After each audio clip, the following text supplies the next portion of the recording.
Education stories. Whew, I think this is a very exhaustive chapter. Are you still with us? Let's look at some stories that other people went through. Perhaps you are in a similar situation. We discussed in Chapter 3, Language, how pay and language skills are linked. This is absolutely true for your education, qualifications, and skills too. The more qualified you are, the more you can advance your career and the more you can earn. Tim, the car mechanic. Tim moved to Australia in his late 20s. After working as a car mechanic for more than 5 years in his home country, he realized it wasn't his passion anymore and decided to change careers. He arrived in Australia on a student visa and enrolled at TAFE, New South Wales for a 2-year Certificate 4 course in building and construction that cost $10,000 per year. Initially, he worked part-time as a handyman for a public school, helping with maintenance and repairs. His supervisor soon asked him to take on additional responsibilities since he had so many transferable skills. He worked full-time during his school holidays so he could save money for his studies. As part of the facilities team, he proved himself to be a very reliable, responsible, and great teammate. Before he finished his studies, he discussed with his supervisor that he would like to stay in Australia. His workplace was so happy and satisfied with him that they decided to help him with work sponsorship. Tim engaged a local migration agent who helped him compile the documents, and he was granted the work sponsorship visa for 4 years. His workplace asked him to sign a 2-year agreement to stay there as a minimum. After another year, he became a small team leader, and he learned more and more on the job. Every colleague loved his positive attitude, polite manner, and the smiley face. He wanted to advance in facilities management and decided to study further to get a diploma. He enrolled in TAFE in a diploma course for another 2 years. He is halfway through his diploma course and his ambition is to become a facilities manager. With the work experience and the qualifications, he has everything to make this dream come true. Promida, the hairdresser. Promida's desire was to live and work as a hairdresser in Australia.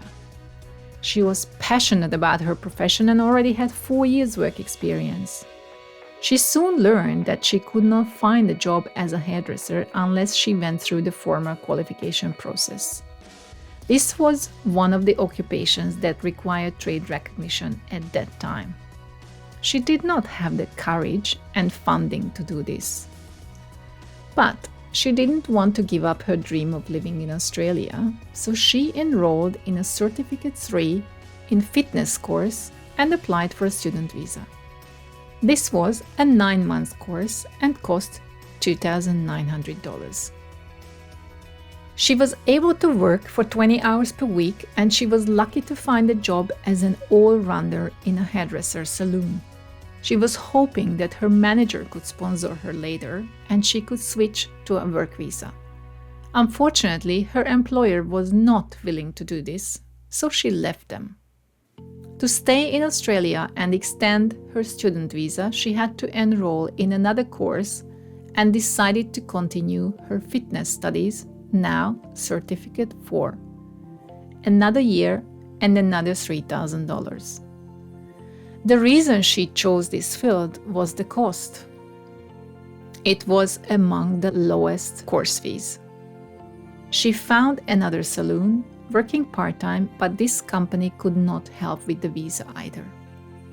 She kept on studying to become a personal trainer, but she knew she would never work in a gym. She had 2 more employers in Sydney, but no success with the work visa. She almost gave up and was considering moving back to her home country. One of her friends advised her to move to Queensland, to a regional area where there was more significant worker shortage in hairdressing. She thought she would try this as a last chance, as she was running out of money. She was hopeful that in Queensland the cost of living would also be lower and she could save more.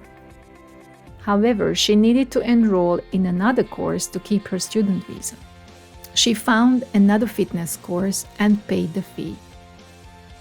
In Queensland, she found a very nice owner who gave her the chance to stay, and after 6 months, she was willing to offer work sponsorship. Finally, after 4.5 years of studies and about $20,000 later, she could work full-time, earn more money, and stay in her preferred profession. She has never used her fitness qualifications. This was her pathway and investment to stay in the country. By now, she is a citizen and still working as a hairdresser, which she loves. Kirana, the businesswoman. Kirana had a bachelor degree in business administration in her home country and 3 years work experience at a multinational company in a marketing role. She had a dream to move to Australia, and finally she made up her mind and enrolled in an MBA, Masters of Business Administration, at Macquarie University. She picked this university as they had offered generous financial support for international students, which could offset the $80,000 fee for the 2-year duration of the program. She applied for a scholarship for overseas students and was successful in receiving $20,000, which brought her tuition down to a total of $60,000. She had some savings to cover the first year, and she developed a plan for raising the rest, including her living expenses. She joined the student club at the uni right after her arrival and used the network there to find a part-time job as a marketing coordinator at a local company. She worked 20 hours per week and full-time between semesters during school holidays.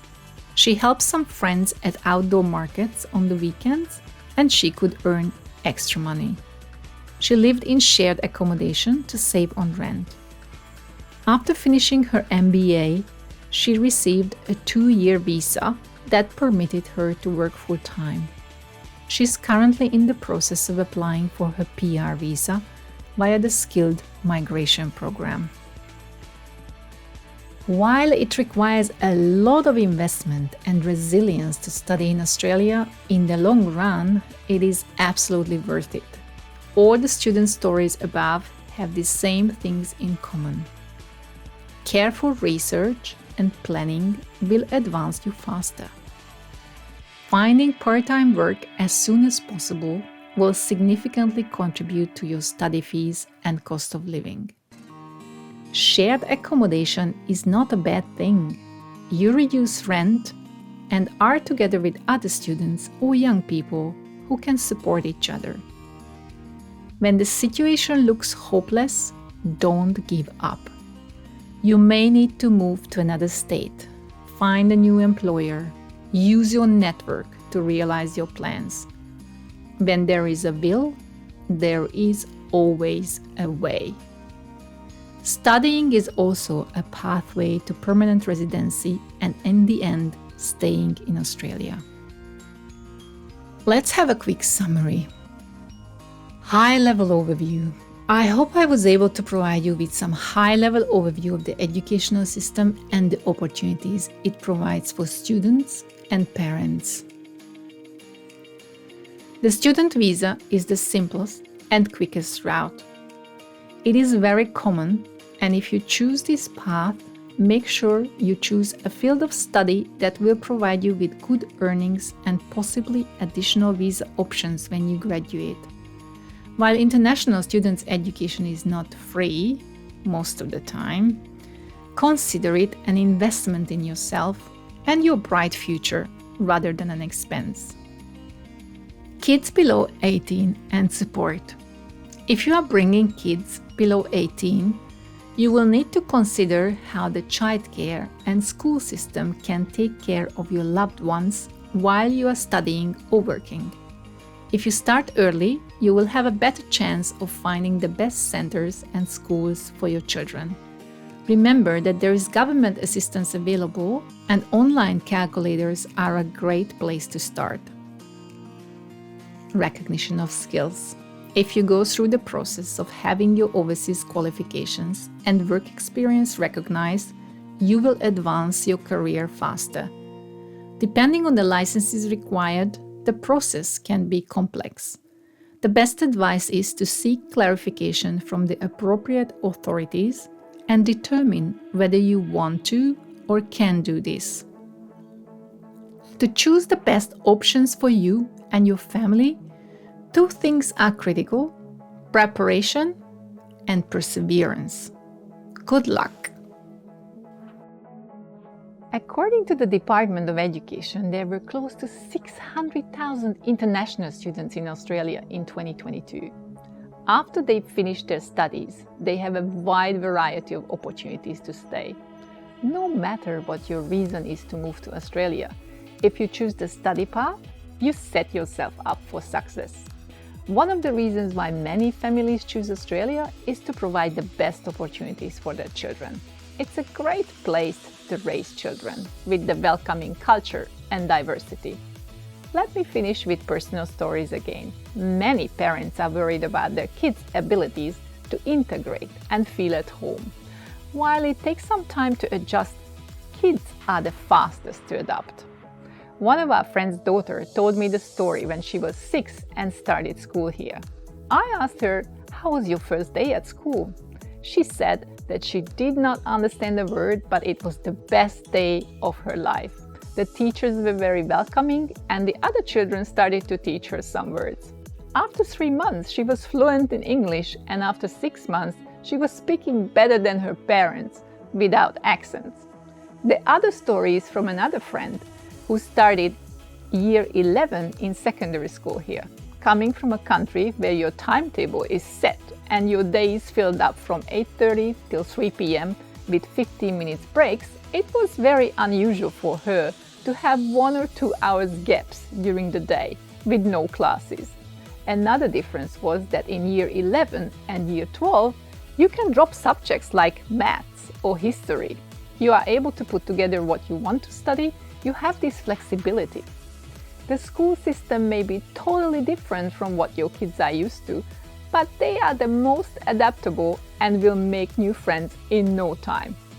Schools also have great support system to aid the integrations of offering English classes, guidance with schoolwork, and extra activities like sport, art, drama, or music. It is good to be a kid in Australia, and if you come here to study, it is good to be a student. See you in the next chapter. Have a good one.